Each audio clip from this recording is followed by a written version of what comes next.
नमस्कार, आकाशवाणी देहरादून से प्रस्तुत है प्रादेशिक समाचार। पहले मुख्य समाचार। मुख्यमंत्री पुष्कर सिंह धामी ने अधिकारियों को आगामी चारधाम यात्रा के सफल संचालन और तैयारियों को समय से पूरा करने के निर्देश दिए। प्रदेश में चारधाम यात्रा के लिए ऑनलाइन पंजीकरण आज से शुरू हो गए। केंद्रीय पर्यटन और रक्षा राज्य मंत्री अजय भट्ट ने आज हल्द्वानी के एक स्कूल में सांसद खेल स्पर्धा का शुभारंभ किया। कहा, खिलाड़ियों को राष्ट्रीय और अंतर्राष्ट्रीय स्तर पर प्रतिभा दिखाने का मौका मिलेगा। और शिक्षा मंत्री धन सिंह रावत ने कहा है कि उत्तराखंड बोर्ड में बैक पेपर की व्यवस्था को लागू किया जाएगा। समाचारों के साथ मैं प्रियंका मलिक। अब समाचार विस्तार से। मुख्यमंत्री पुष्कर सिंह धामी ने अधिकारियों को आगामी चारधाम यात्रा के सफल संचालन और तैयारियों को समय से पूरा करने के निर्देश दिए हैं। मुख्यमंत्री ने आज देहरादून में चारधाम यात्रा की समीक्षा बैठक में श्रद्धालुओं को बेहतर सुविधाएं देने पर जोर दिया। उन्होंने कहा कि संबंधित विभाग यात्रा शुरू होने से पहले अपने स्तर से सभी तैयारियां पूरी कर ले। मुख्यमंत्री ने यात्रा मार्गों पर वाहनों के पार्किंग की व्यवस्था करने के निर्देश दिए हैं। श्री धामी ने बताया कि बद्रीनाथ धाम यात्रा के सुचारू संचालन के लिए सीमा सड़क संगठन की एक टीम नियमित जोशीमठ में रहेगी। उन्होंने कहा कि जोशीमठ में आपदा प्रबंधन का कंट्रोल रूम भी बनाया जाएगा। उन्होंने लोक निर्माण विभाग को सड़कों को गड्ढा मुक्त करने के भी निर्देश दिए हैं। मुख्यमंत्री ने मिलेट पर आधारित उत्पादों को भी चारधाम यात्रा के दौरान प्रमोट करने पर जोर दिया है। कैबिनेट मंत्री प्रेमचंद अग्रवाल ने कहा कि सभी विभागों को यात्रा की तैयारियां पूरी करने के निर्देश दिए गए हैं। चारधाम यात्रा है वो राष्ट्रीय स्तर पर नहीं, अंतर्राष्ट्रीय स्तर पर इसकी महत्ता है। देवभूमि में लोग बड़े श्रद्धा के साथ, बड़े मनोयोग के साथ आते हैं। उनकी यात्रा बहुत स्मूथली चले, उनकी यात्रा में जितने भी स्टेजेस हैं उसमें ठीक से व्यवस्था हो, चाहे उसमें शहरी विकास से संबंधित बात हो, ऊर्जा से संबंधित हो, पेयजल से संबंधित हो, और उसी प्रकार से जो पर्यटन है तमाम विभागों के साथ चर्चा हुई है।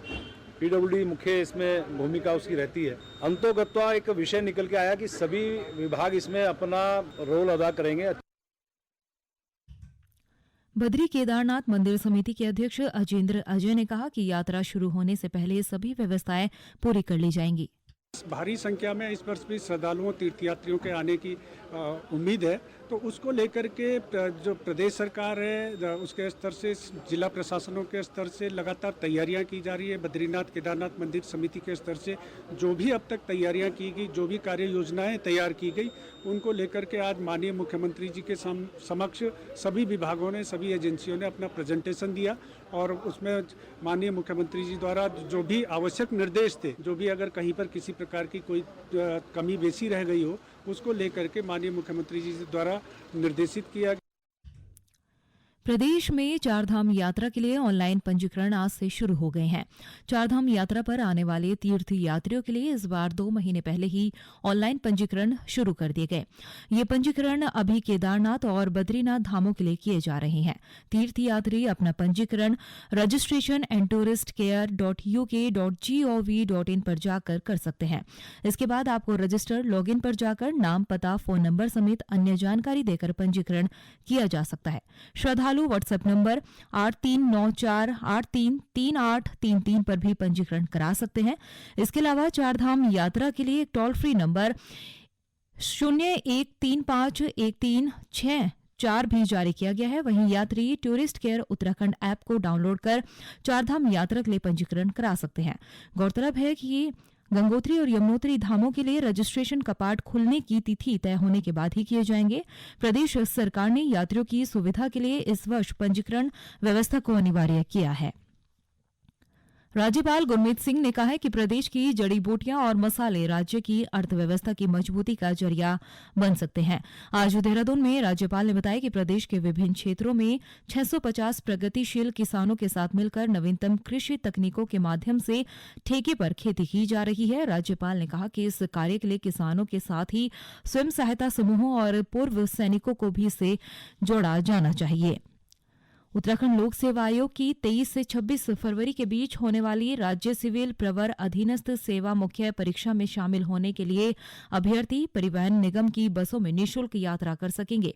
परिवहन निगम के सचिव अरविंद सिंह हयांके ने बताया कि अभ्यर्थियों को प्रवेश पत्र के आधार पर परीक्षा में सम्मिलित होने के लिए यात्रा सुविधा प्रदान किए जाने का निर्णय लिया गया है। ये समाचार आप आकाशवाणी के देहरादून केंद्र से सुन रहे हैं। केंद्रीय पर्यटन और रक्षा राज्य मंत्री अजय भट्ट ने आज हल्द्वानी के एक स्कूल में सांसद खेल स्पर्धा का शुभारंभ किया। उन्होंने कहा कि सांसद खेल स्पर्धा के जरिए ग्रामीण क्षेत्रों के प्रतिभावान खिलाड़ियों को जिले, राज्य, राष्ट्रीय और अंतर्राष्ट्रीय स्तर पर प्रतिभा दिखाने का मौका मिलेगा। श्री भट्ट ने कहा कि खेल अच्छी प्रतिस्पर्धा है, संगठन शक्ति सिखाते हैं और निरंतर आगे बढ़ने की प्रेरणा देते हैं। उन्होंने कहा कि युवा शब्द को उल्टा करे तो वायु बनता है, दोनों ही सही दिशा और गति से आगे बढ़े तो दोनों लाभदायक है। उन्होंने बताया कि सांसद स्पर्धा में कुल 42 प्रकार के खेलों का समायोजन किया गया है। पशुपालन मंत्री सौरभ बहुगुणा ने कहा है कि सरकार पशुपालन, मत्स्य और दुग्ध के क्षेत्र में कार्य कर रही है, जिससे किसानों की आय बढ़े। उन्होंने कहा कि प्रदेश में गोट वैली योजना से किसानों को आत्मनिर्भर बनने की दिशा में कार्य किया जा रहा है। पशुपालन मंत्री ने आज चंपावत में जिला स्तरीय अधिकारियों की समीक्षा बैठक में कहा कि गोट वैली सरकार का महत्वपूर्ण योजना है और किसानों को इसकी बेहतर जानकारी होनी चाहिए। उन्होंने दुग्ध पालकों की मांग के आधार पर दुग्ध संघ को दूध के रेट बढ़ाए जाने के निर्देश दिए हैं। पशुपालन मंत्री ने कहा कि मत्स्य क्षेत्र में लोगों को रोजगार से जोड़ने के लिए सरकार एंगलिंग टूरिज्म पर लगातार कार्य कर रही है। आपको मालूम है पिछले कुछ गत वर्षों में भूसों के दाम बहुत ज़्यादा बढ़े, जिसकी वजह से हमारे पशुपालकों को बहुत तकलीफ हुई। 16 रुपये क्विंटल तक पहुंच गया था दाम, और हमने उसमें पहली बार उत्तराखंड सरकार में पुष्कर सिंह धामी जी के नेतृत्व में हमने कैबिनेट से उत्तराखंड में 50% सब्सिडी भूसे पे लागू करी। साइलेज जो हमारे पशु आहार है उस पर 50 से 75% सब्सिडी करने का हमने काम किया। उसके साथ साथ जो हमारे फिशरीज़ में हमने लगातार जो है एंगलिंग टूरिज्म पे हम काम कर रहे हैं ताकि लोगों को नए रोज़गार से जोड़ा जाए। हमारी लगभग 12 से 13 साइट्स चिन्हित हो चुकी हैं जिन पे मछली विभाग काम करेगा।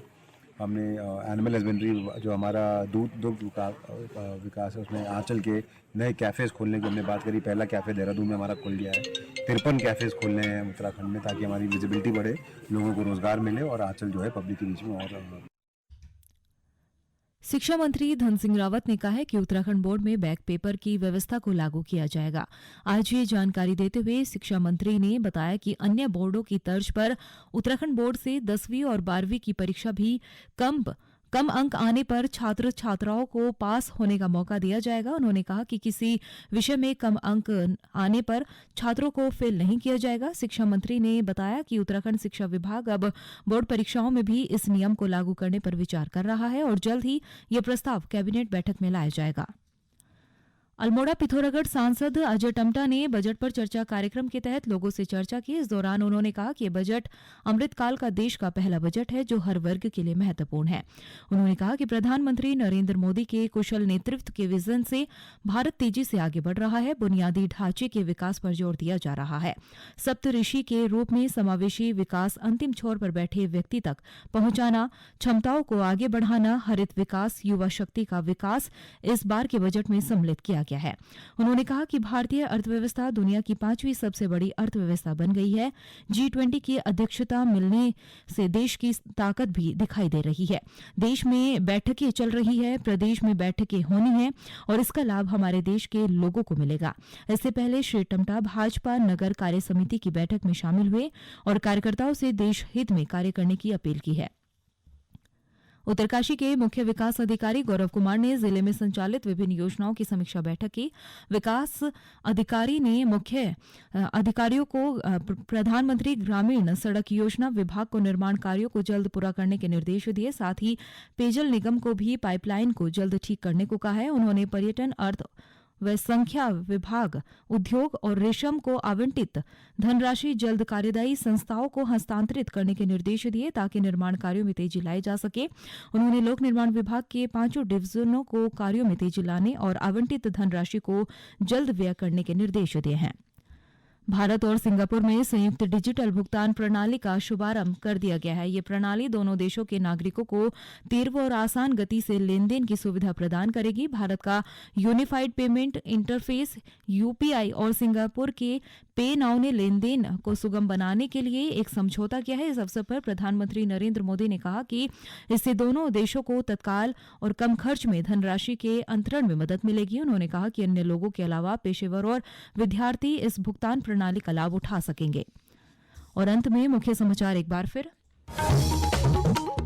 मुख्यमंत्री पुष्कर सिंह धामी ने अधिकारियों को आगामी चारधाम यात्रा के सफल संचालन और तैयारियों को समय से पूरा करने के निर्देश दिए।